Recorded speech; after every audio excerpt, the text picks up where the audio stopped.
Урматтуу Кыргыз Республикасынын 8-чакырылыштагы Жогорку Кеңешинин депутаттары эң алды менен калың элдин элегинен өтүп, Жогорку Кеңешке шайланып, жалпы журттун кызыкчылыгы үчүн ак кызмат кылам деп ант берип, эл өкүлүнүн ишмердигине киришип жатышыңыздар менен чын дилимден куттуктаймын.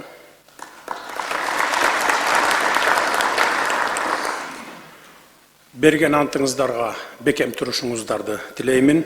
Эл үчүн, мамлекет үчүн чын ниеттен иштеп бересиздер деп терең ишенемин.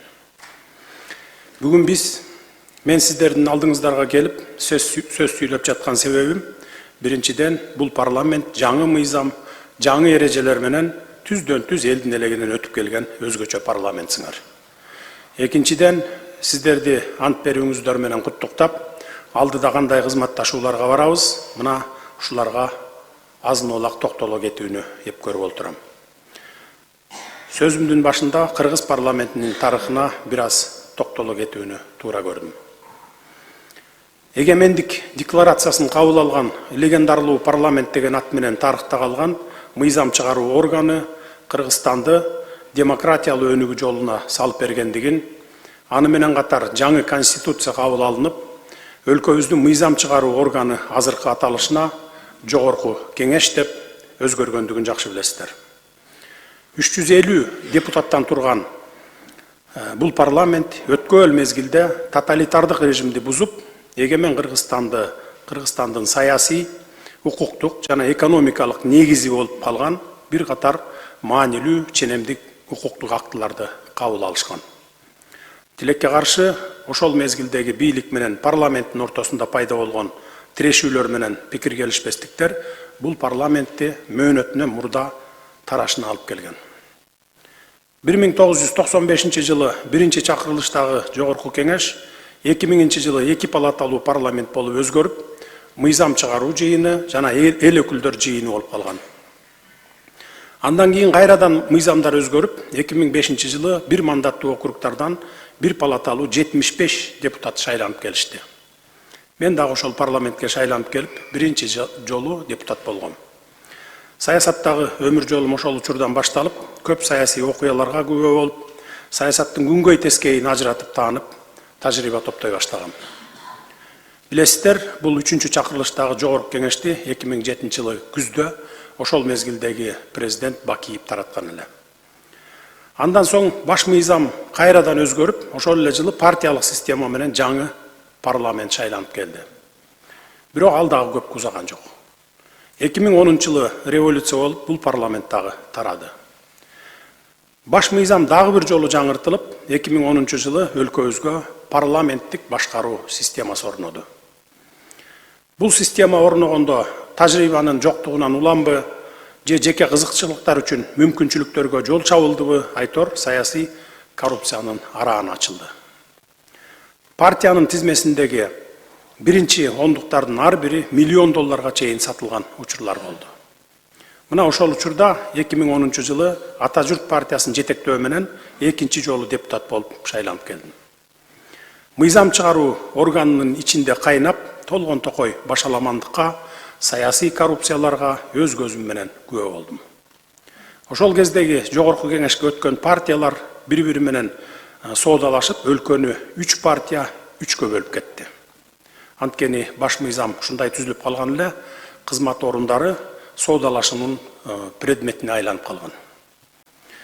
Биздин партияга чуркаган деген түркөй принцип менен диплому жок партиялык тарапташтар ар кайсы мекемелерге жетекчи, аким, мэрлер болуп дагы дайындалышты. Кадр таптап өстүрүү дегенге таптакыр маани берилбей, кадр саясаты мурдакыдан да болуп көрбөгөндөй кризиске кептелди. Кызматтар кызылдай акчаларга сатылып, чыныгы кесипкөй, иш билги, мекенчил адамдардын келечегине балта чабылды. Муну эч качан жашыра албайбыз, анткени бул ачуу чындык. Саясий коррупция айылдык деңгээлге чейин түшүп кетти. Министрлер, премьер-министр баш болуп, президентке эмес, Жогорку Кеңештеги фракцияларга баш ийишет эле. Ар бир депутат өкмөттүн, министрлердин үстүнөн өзүнчө президент болуп калышкан. Себеби өкмөт менен министрлерди депутаттар кызматка коет эле. Анан кантип мамлекеттин иши алдыга жылмак. Ошентип өлкөбүз 10 жыл бою фракциялардын кызыкчылыгындагы кызыл чекке талаш тартыш менен бир орундан жылбай турду десек болот. Тилекке каршы мына ушундай коррупциялык система 2020 жылга чейин гүлдөп келди. Жыйынтыгында өзүңүздөр билгендей мамлекетибиз чачырап кете жаздады. Партиялык системанын аброю түшүп, элдин жеке эле парламентке эмес, жалпы бийлик бутактарына ишеничи таптакыр өчүп калды. Партиялык тизмелер менен уюшкан кылмыштуу топтун мүчөлөрү да депутат болуп жатышты. Шайлоо дегенде жамы журт иренжиген акыбалга кептелди. Эгемендик алгандан тарта сөзүбүз менен ишибиз айкалышпай, эл арасында таасирин күчөтүү, упай топтоо үчүн саясатчыларыбыз, айрым депутаттарыбыз популисттик билдирүүлөрдү жасоо менен алек болушту. Ушул менин билдирүүм мамлекеттин эл аралык мамилелерине залакасы тийип калбайбы деп ойлошпой, өзүнүн жеке пиарын жасап, элге жакшы көрүнүп алсам болду деген саясатчылар дагы болду. Тиги депутат кыйын экен, бетке айтты, бул депутат кыйын экен, түкүнчө министрди жарга такады деп өз рейтингин гана көтөргөн пиарга жетиштик. Ошондой саясатчыларды көргөн кийинки муун, куру кыйкырык, куу сүрөөнгө жетеленип, популист, демагог болуп тарбияланып чыгуу коркунучуна туш болду. Мамлекеттин өнүгүшүн, келечегин, эл аралык кадыр баркын ойлогон, аны иш жүзүндө далилдеп аракет кылгандар абдан эле суюлуп, андан сырткары элибиз да кайдыгер абалда болуп, эч кимге ишенбей калды. Мыйзамдарды жеке кызыкчылыгы үчүн жазган депутаттар болду. Алар аз келгенсип, айрым депутаттар ири суммадагы акча үчүн чет өлкөлүк уюмдардын кызыкчылыгына, айрым депутаттар болсо өзүбүздүн эле олигархтардан өтө чоң суммада акча алып, алардын кызыкчылыгы үчүн мыйзамдарды жазып, кабыл алып берген учурлары да болгон. Муну биз азыр саясий коррупция деп атап жүрөбүз. Мына ушунун баарына араңарда көптөн бери депутат болуп келе жаткан менин мурдакы кесиптештерим күбө. Жаңы келген депутаттар эскилерден сурасаңыздар, алар кимдер экенин айтып беришет. Эми урматтуу депутаттар, муун алмашып, заман өзгөрүп жаткан өткөөл маалда жаңыча көз караш, жаңыча мамиле менен Кыргызстаныбызды өнүктүрөлү. Силерден суранарым жогорудагыдай жагымсыз, мыйзамсыз, ыплас иштерди сиздер кайталабасаңыздар. Ар бириңиздерден мамлекетчил болушуңуздарды суранар элем. Жалпы элдин, мамлекетибиздин кызыкчылыгы үчүн иштеп бериңиздер. Урматтуу депутаттар, өнүккөн өлкөлөрдү айтпай эле коелу, эгемендик алгандан бери кошуна өлкөлөрдөн артта калганыбыздын бир себеби бул кадр саясаты болгон. Эгемендик алгандан бери кадр өстүрүү маселеси таптакыр токтоп калган. Мамлекеттик кызматтарга жогору жакта тааныш билиши же жакын туугандары болсо гана орношо алышчу. Ал кызматкерлер ошол кызматка татыктуу же жокпу, ал маселе эч кимди кызыктырчу эмес. Ошентип келип олтуруп, эгемендик алгандан бери иш билги, кесипкөй кадрлардын баарын чет өлкөлөргө качырып алдык. Ушу тапта жакшы кадрларга муктаждык күндөн күнгө өсүп жатат. Ошол себептен 2023 жылы атайын жарлык менен Чолпон Ата шаарында Акылман мектебин ачтык. Бул мектеп өзгөчө мектеп. Бардык облустардан өзгөчө таланттуу, жөндөмдүү балдарды тандап алып, алардын интеллектуалдык, илимий жана чыгармачылык дараметин өнүктүрүп, андан ары өлкөбүздөгү жана дүйнөдөгү алдыңкы жогорку окуу жайларга жөнөтүү менен кесипкөй адистерди даярдап чыгаруу максатында окутуп жатабыз. Алар жогорку окуу жайларды бүтүп келгенден кийин мамлекет аларды милдеттүү түрдө кызматка алат. Бул тууралуу былтыр мыйзам кабыл алып, кол коюп, азыртадан эле күчүнө киргизип койдук. Себеби кийин тиешелүү мыйзам жок, же адаттагыдай эле орун жок деген шылтоо менен бул мектепти бүтүп чыккан билимдүү балдар кыздарыбыз да көчөдө калбасын, же чет өлкөлөп мигрант болуп кетпесин деген план менен мыйзам кабыл алдык. Анткени биз аларды бүгүнкү күндө мамлекеттик казынадан миллиардтарды коротуп, мамлекетти башкаруунун келечектеги кадрлары кылыш үчүн окутуп жатабыз. Бүгүнкү күндө Чолпон Ата шаарында Акылман лицейинде өлкөнүн бардык аймактарынан тандалып келген 260 таланттуу балдар кыздарыбыз окуп жатышат. Буюрса 7 облуста тең Акылман лицейлери болот. Азыркы учурда Таласта, Жалал-Абадта Акылман лицейлери курулуп жатат. Алдыдагы жылдарда Ош, Баткен, Чүй, Нарын облустарында курулат. Ар биринде 300дөн кем эмес балдар кыздар окушат. Биз азыртадан баштап 22 кылымдын кадрларын, мамлекетибиздин келечегин колго алчу кадрларды даярдап баштадык десек болот. Келечекте ушул мектептерди жана башка дүйнөдөгү эң алдыңкы жогорку окуу жайларды бүтүрүп чыккан билимдүү, жаңы муундагы улан кыздарыбыз келип, азыркы мамлекеттик жана муниципалдык кызматтарда иштеп жаткан мына бизди эски муундагыларды 30-40 жыл дегенде араң толук алмаштырып бүтөт экен. Ушул сыяктуу багыттарды азыртадан баштап колго алып, кадр маселеси боюнча келечектүү мамлекеттик саясатты жүргүзүп жатабыз. Мен муну эмне үчүн айтып жатам? Мурдагы парламенттер учурунда бир терс адат бар эле. Ал убакта парламенттик система болчу, баары фракцияларга баш ийчү, жана депутаттарга да баш ийчү. Депутаттар дагы министрлерге же жергиликтүү жетекчилерге кайрылып, баланчаны түкүнчө кызматка коюп бер, мага чурка деле же жакыным эле деп буйрук берүүлөр кадимки эле көрүнүшкө айланып калды. Аткарбай койгон мамлекеттик кызматкерлердин кичинекей бир кемчилигин таап алып, аны трибунадан тоодой кылып көтөрүп чыгып, сындап киришет эле. Мына ушундай туура эмес жолго сиздер түшпөсөңүздөр деп суранат элем. Туура идеалдуу жетекчилер жок, баарыбыз жаңылышабыз. Иштебеген киши жаңылышпайт деген сөз бар элибизде. Олуттуу кемчиликтер болсо сындагыла, сындан адам только оңолот. Ошол эле маалда силер сындаган жетекчилердин коррупциялык иш аракеттери же мамлекеттин казынасына кол салган учурлары болсо, ачык далилдер менен айтып чыгыңыздар. Биз сиздерге рахмат деп гана айтабыз. Коррупция кылган чиновник болсо ким болбосун, аларды биз аябайбыз. Тескерисинче биз өзүбүз коррупционерлер менен уурулардын артынан сая түшүп жазалап жатабыз. Аны баарыңыздар эле көрүп жүрөсүздөр. Эгер коррупционерлердин бетин ачып берген болсоңор, биз албетте кош колдоп турабыз сиздерди. Бирок жогоруда айтканымдагыдай, министрлерге же башка мамлекеттик кызмат жетекчилерине чалып, муну жумушка алып кой, муну коюп кой деп кысым көрсөтүүнү токтотсоңуздар. Эгерде сиздердин колуңуздарда төгөрөгү төп келишкен кесипкөй кадр болсо, кадрлар резервине катталууга жөнөтүңүздөр. Ушул тапта бирдиктүү кадрлар резервинде 590 адис катталып турат. Биз бошогон орундарга алардын арасынан сынак аркылуу иргеп алып жатабыз. Тааныш билиш менен кызматка орношуу жолун таптакыр жок кылганга чейин ушул аракетибизди уланта беребиз. Акылман мектептеринин бүтүрүүчүлөрү келгенге чейин мына ушундай тандоо жана конкурс жолдору менен барабыз. Урматтуу депутаттар, депутаттардын дагы бир көндүм адат болуп келген терс көрүнүшү тууралуу айта кетейин. Министрлер кабинетинин отчетун кабыл алууда же республикалык бюджетти бекитүүдө айрым эл өкүлдөрү ачык эле соодалашууга барышат. Мисалы, менин айылыма 1 километр жолду асфальттап бер, болбосо отчетуңа каршы добуш берем деп коркутуу бүркүтүүлөр болгонун мен өз көзүм менен көрүп жүрөм. Ошентип натыйжада 1 километр жол асфальтталып кеткен учурлар көп болгон экен. Мен мындай иштерге таптакыр тыюу салдым. Эми карап көрсөңүздөр, 1 километр асфальт жол салыш үчүн канчалаган ошол жерге техникалар тартылып барылат. Канчалаган кумшагалдар, канчалаган асфальттар алыс аралыктан ташылып барат.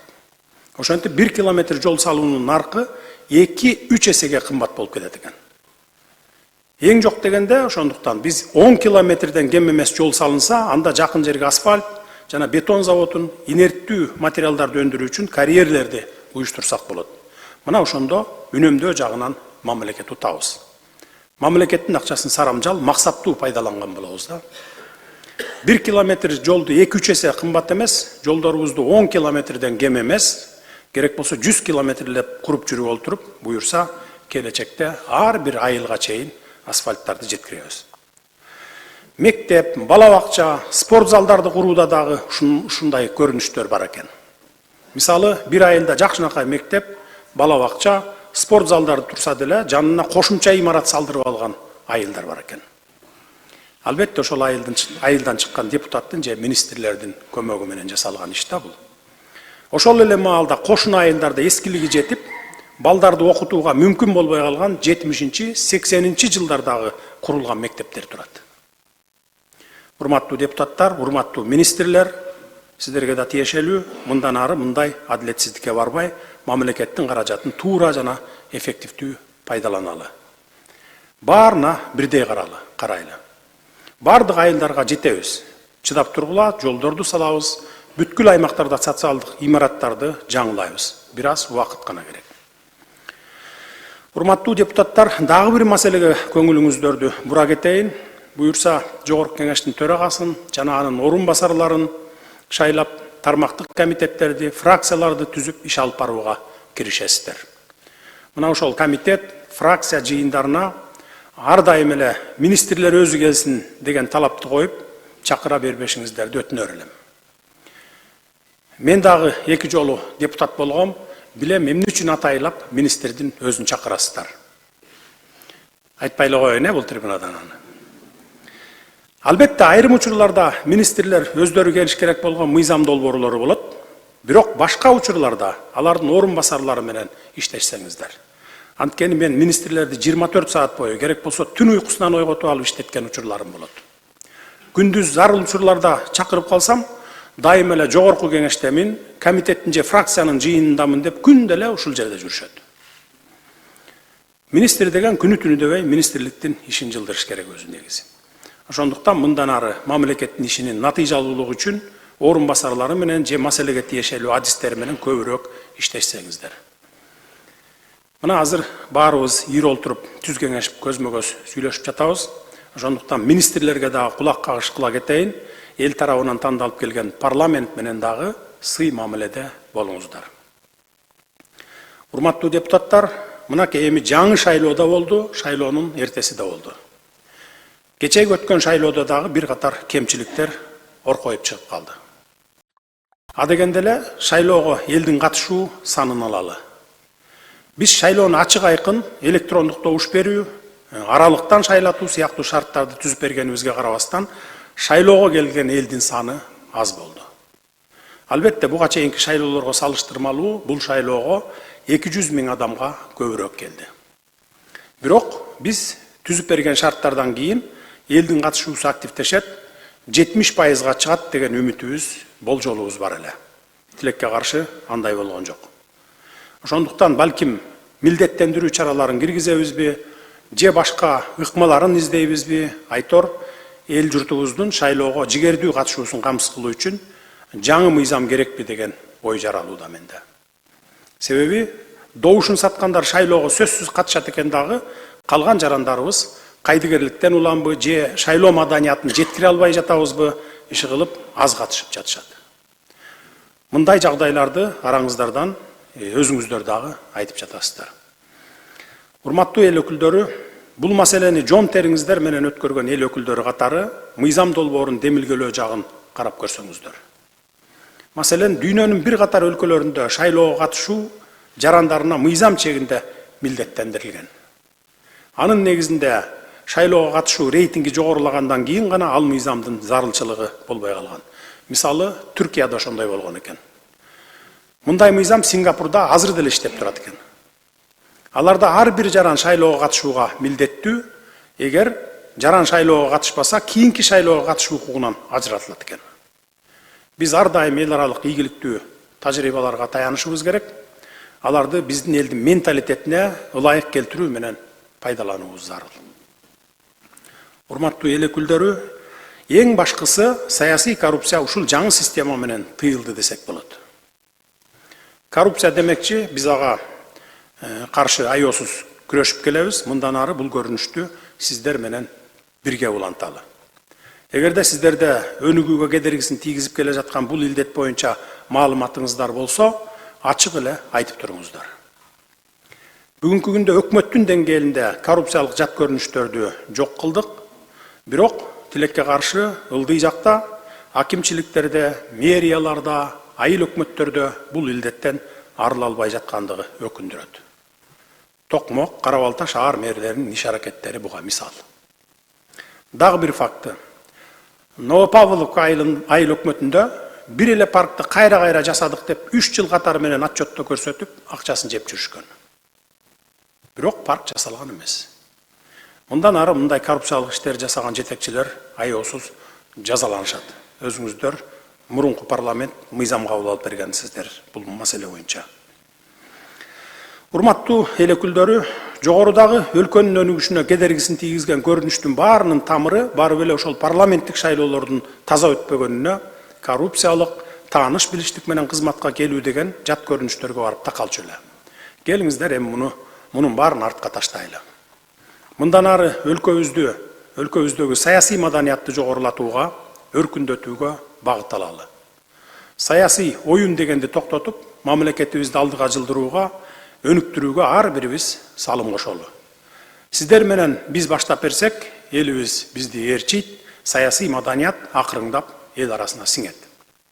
Бара-бара эл дагы добуштарын арзыбаган акчага, болбогон чайпайга сатпай, өзүнүн балдарынын, ата мекенинин келечегин ойлоп, жети өлчөп бир кесип, депутаттыкка кимдер татыктуу экенин талдап, тандап, анан шайлай башташат. Өткөндө чет өлкөлөрдөн келишкен эл аралык байкоочулар менен жолугушканымда, келечекте добуш берүүнү онлайн форматта үйдө отуруп эле интернет аркылуу добуш берүү жагын ишке ашырууга аракет кылып жатабыз деген сөздү айткан элем. Байкап көрсөм, мындай жакшы ниеттеги аракеттерибиз өз максатына жетпей, тескерисинче добуш сатып алууга жем болуп калчуда экен. Себеби өзүнө ишенбеген, ниети бузук талапкерлердин, жанагылардын үгүтчүлөрүнүн үймө-үй кыдырып, добуш сатып алышына жеңил шарттар түзүлүп калчудай. Мен эл аралык байкоочуларды шайлоонун эртеси күнү эртең менен эле кабыл алдым элем. Ошондуктан видео материалдарды көрүүгө убактым жете элек эле.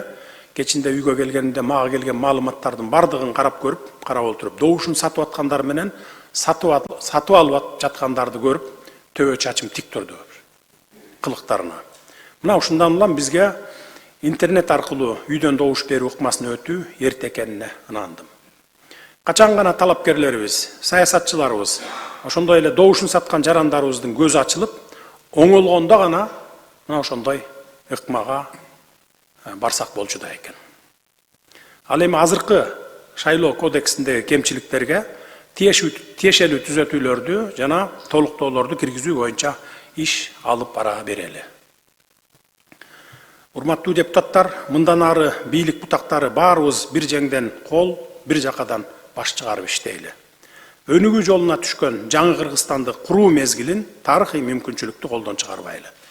Эң башкысы, мүнөт сайын дүйнө өзгөрүп жаткан маалда санариптештирүүнүн аркасында алдыңкы мамлекеттер менен катарлаш жүрүү үчүн өлкөнү өнүктүрөлү деген изги тилек менен жаңы Кыргызстанды куруу жолунда бир максатты көздөйлү. Кыргызстандын өсүп өнүгүшү үчүн толук потенциалыбыз бар.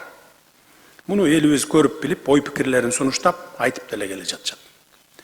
Аларды ишке ашыруу үчүн көптөгөн ири долбоорлорду баштадык. Бул долбоорлор боюнча баарыңыздардын эле кабардарсыздар деп ойлоймун. Мындай мүмкүнчүлүктөрдү туура өз максатында, өз учурунда пайдаланып калалы. Кудайдын кулагы сүйүнсүн, биз ушу тапта экономиканын өсүү темпи боюнча дүйнө жүзүндө алдыңкы 3 өлкөнүн катарына кирдик. Кыргызстандын ички дүң продукциясынын өсүү темпи 10% менен бара жатат. Консолидацияланган бюджет жыл соңуна чейин 1,2 триллионго чейин чыгат деп турабыз. Эгерде мурда 2020 жылда тышкы карызыбыз ички дүң продукцияга салыштырмалуу 54%ды түзсө, бүгүнкү күндө тышкы карыз ички дүң продукциянын 25%ын түзүп, оң натыйжалар менен баратабыз. Көрүнүп тургандай, бул жерде өлкөнүн экономикалык кызыкчылыгына коркунуч келе турган эч нерсе жок. Тышкы карыздарыбызды керек болсо бир күндө төлөп салсак болот. Бул үчүн каражаттарыбыз жетиштүү. Бирок ал карыздарды алган учурдагы келишимдер боюнча эрте төлөп салуу бизге пайдасыз болуп чыкты. Келишимдерде убагынан эрте төлөсөк үстөк пайыздары көбөйөт, айып пул кошулат деген сыяктуу шарттар бар экен. Ошондуктан карыздарды ар жылдын аягында канча төлөш керек болсок, ошончо суммада төлөп кете беребиз.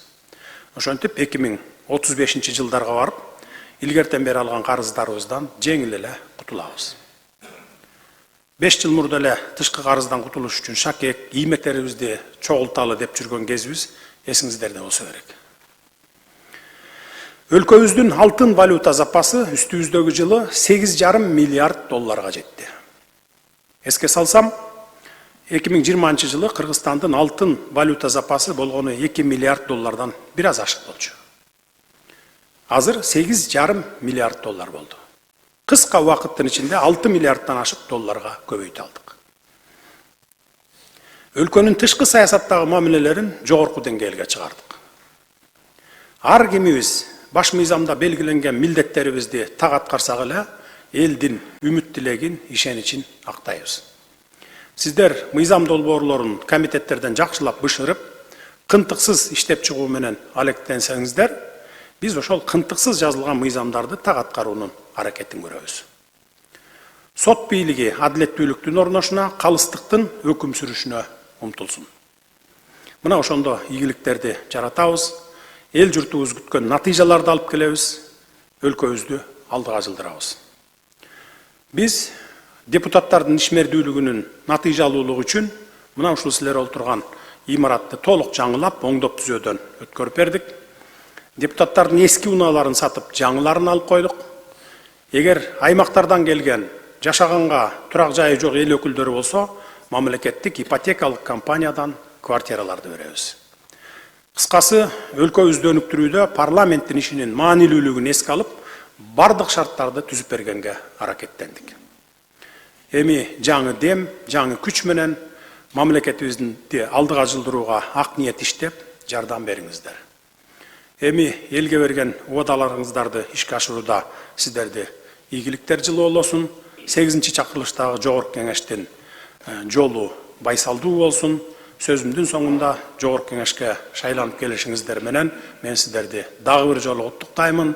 Көңүл бурганыңыздар үчүн рахмат.